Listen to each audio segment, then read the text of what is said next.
पिछली सफ़ों में ईद की नमाज अदा करते नमाजियों को सलाम फेरते ही पहले तो हैरत हुई कि बानी पाकिस्तान और पहले गवर्नर जनरल मोहम्मद अली जनाह उनके साथ नमाज पढ़ रहे हैं।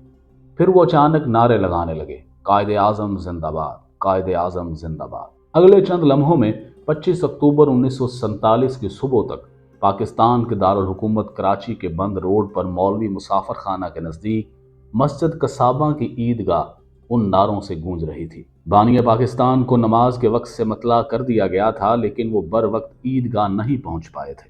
आला हुकाम ने नमाज के इमाम मौलाना जहूरुल हसन दर्स को मतला किया कि कायदे आजम रास्ते में हैं और चंद ही लम्हात में ईदगाह पहुंचने वाले हैं। उन्होंने मौलाना से दरख्वास्त की कि वो नमाज की अदायगी कुछ वक़्त के लिए मौखर कर दें। मौलाना जहूरुल हसन 1940 से 1947 तक आल इंडिया मुस्लिम लीग काउंसिल के रुकन और अहम ओहदों पर फाइज रहे थे।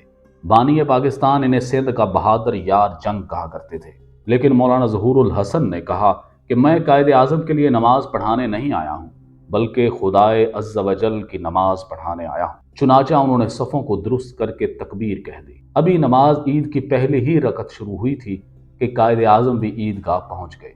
उनके मुंतजर आला हुक्काम ने कायदे आजम से दरख्वास्त की कि वो अगली सफ़ में तशरीफ़ ले चलें, मगर कायदे आजम ने यह दरख्वास्त मुस्तरद कर दी और कहा कि मैं पिछली सफ़ में ही नमाज अदा करूंगा। चुनाचा ऐसा ही हुआ और कायदे आजम ने पिछली सफ़ों में नमाज अदा की। कायदे आजम के बराबर खड़े नमाजियों को भी नमाज के बाद इल्म हुआ कि उनके बराबर में नमाज अदा करने वाला रियासत का कोई आम शहरी नहीं, बल्कि रियासत का सरबराह है। नमाज के बाद जब नमाजियों के इल्म में ये बात आई तो पूरी ईदगाह कायदे आजम जिंदाबाद के नारों से गूंज उठी। कायदे आजम नमाजियों से गले मिलने के बाद आगे तशरीफ लाए। उन्होंने मौलाना जहूरुल हसन दर्स की तारीफ की और कहा, हमारे उलमा को ऐसे ही किरदार का हामिल होना चाहिए।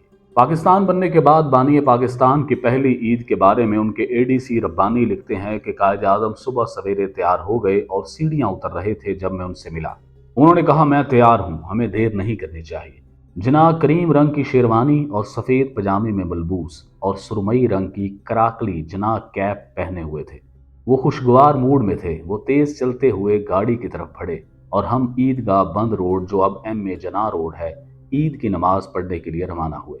ईदगाह जाते हुए मैंने कायद का एक और रुख देखा। अब तक हम इन्हें एक लीडर, एक सियासतदान, एक कानून साज, एक वकील और एक खुश लिबास और आदाब वाले एक मगरबी शख्स के तौर पर जानते थे, लेकिन आज जब उन्होंने मुझे रमज़ान और मुबारक का फ़लसफ़ा और अहमियत बताई तो मुझे खुशगवार हैरत हुई। उनके एडीसी लिखते हैं कि जब उनकी रेमोजीन गवर्नर जनरल हाउस से निकली तो मुझसे पूछने लगे कि आपने रमज़ान के कितने रोज़े रखे। मैंने कहा 15। कहने लगे, आप तो जवान और सेहतमंद हैं, आपने पूरा महीना रोज़े क्यों नहीं रखे। मैंने कहा, जनाब मैं सफ़र में था। इस पर उन्होंने कहा कि अब आप सकूनत पजीर हो गए हैं तो रोज़े पूरे करें। फिर कहने लगे कि मजहबी जज्बे और रूह की तत्हीर के अलावा रोज़ा इंसान को तंजीम, अपने आप पर कंट्रोल, कुर्बानी और लगन सिखाता है। ईदगाह पहुंचने पर मस्जिद के निगरान ने बानी पाकिस्तान का इस्तकबाल किया, जो इन्हें नमाजगाह तक ले गए। मुमताज़ रहनुमा जैसे M.A. Khuhro, mister I.I. Chundrigar, Raja Ghazanfar Ali Khan और मोहम्मद हाशम गजदर पहले से मौजूद थे। इस रमज़ान उल मुबारक का इख्तिताम खुशियों भरा था। पाकिस्तान बना और मुल्क की पैदाइश के फौरी बाद पहली ईद आई थी, लेकिन फसादात की खबरें भी आ रही थी। ईदगाह पर जमा होने वाले लोगों ने बड़े तहम्मुल और नज़्म ज़ब्त का मुजाहरा किया। उनकी आंखों से उनके दिलों में मोहब्बत और एहतराम का इजहार हो रहा था। नमाज के बाद जना खामोशी से बैठकर खुतबा सुनते रहे। खुतबे के इख्तिताम पर उन्होंने सबसे पहले इमाम साहब मौलाना ज़हूरुल हसन दर्स से सलाम का तबादला किया। उसके बाद उन्होंने इर्द गिर्द मौजूद रहनुमाओं से मुलाकात की और ईद की मुबारकबाद दी।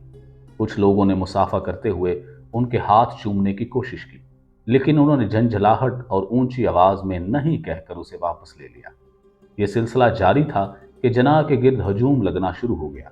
मैंने बाहर निकलने का मशवरा दिया। कायद ने आसानी से मान लिया। उनकी किताब में मजीद लिखा है कि गाड़ी में बैठते ही कायदे आजम ने ड्राइवर को हिदायत की कि इस्लामी रवायत के मुताबिक वापसी के लिए कोई दूसरा रास्ता इख्तियार किया जाए, क्योंकि रसूलुल्लाह सल्लल्लाहु अलैहि वसल्लम ईदगाह जाते हुए एक रास्ता और वापसी पर दूसरा रास्ता इख्तियार करते थे। गवर्नर जनरल हाउस की तरफ जाते हुए अचानक गलियों से लोग उन्हें देखने के लिए निकल आए। उन्होंने अल्लाह अकबर और पाकिस्तान जिंदाबाद के नारे लगाए और जना ने खुश दिली से उनका जवाब दिया। گورنر جنرل اور فاطمہ جناح کو عید کی مبارکباد دینے والے تمام لوگوں کے لیے 2 گھنٹے اوپن ہاؤس رہا۔ نومولود پاکستان سے اپنے خطاب میں انہوں نے کہا کہ آزاد خود مختار پاکستان کے قیام کے فوراً بعد یہ ہماری پہلی عید ہے۔